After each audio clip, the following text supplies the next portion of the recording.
This is a great time to be talking about defined contribution with so much potential change on the horizon, the July 2023 Mansion House reforms, and also the potential changes to auto-enrolment, which I know the PLSA have been very heavily involved with.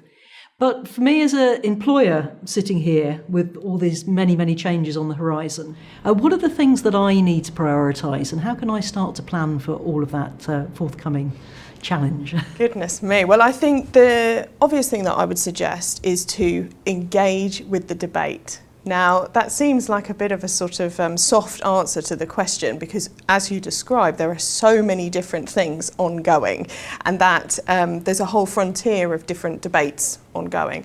But I do think engaging with the debate now is going to be pretty critical. If you're an employer, you probably have a perspective on something like increasing automatic enrolment contributions, or maybe you have a view on how much your workforce moves around, changes between different jobs.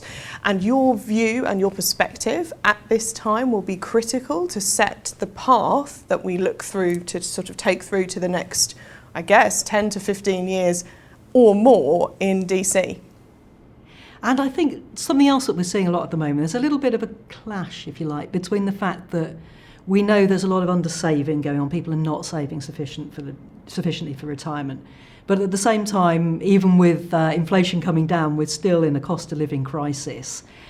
So people need to save more, but at the same time, they've got all sorts of other pressures on them from a financial perspective.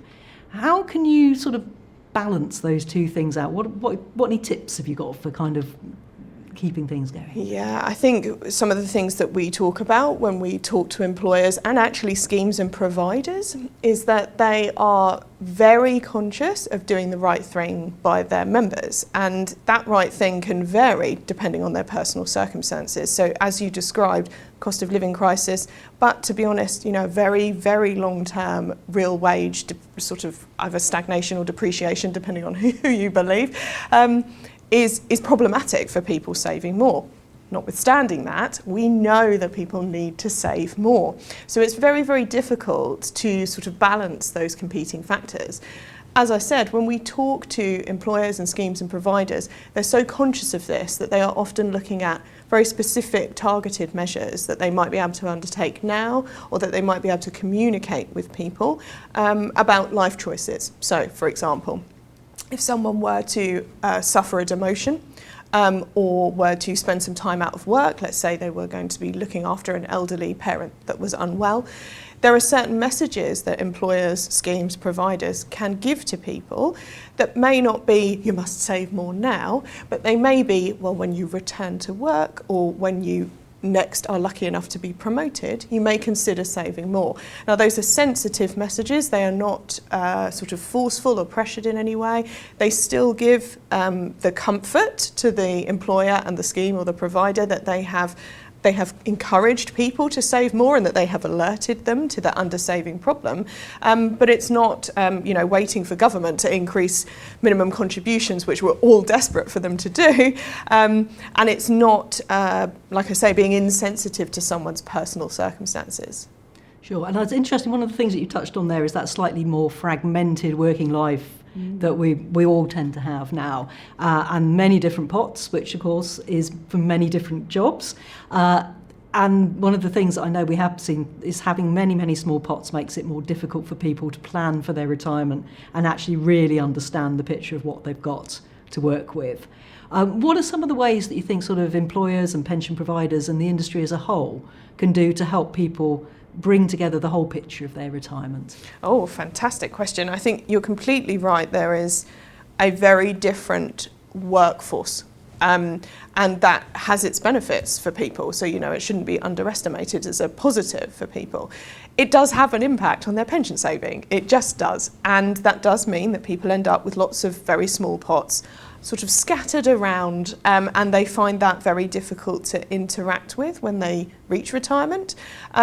And it can lead them to take suboptimal choices because they may look at a smaller pot and think, well, that's a small amount of money, I should take that as cash. It's never going to become an income. And I think employers providers, schemes are already doing things to consider whether they can sort of encourage people to look in the round. Government obviously has done quite a bit here in terms of pensions dashboards.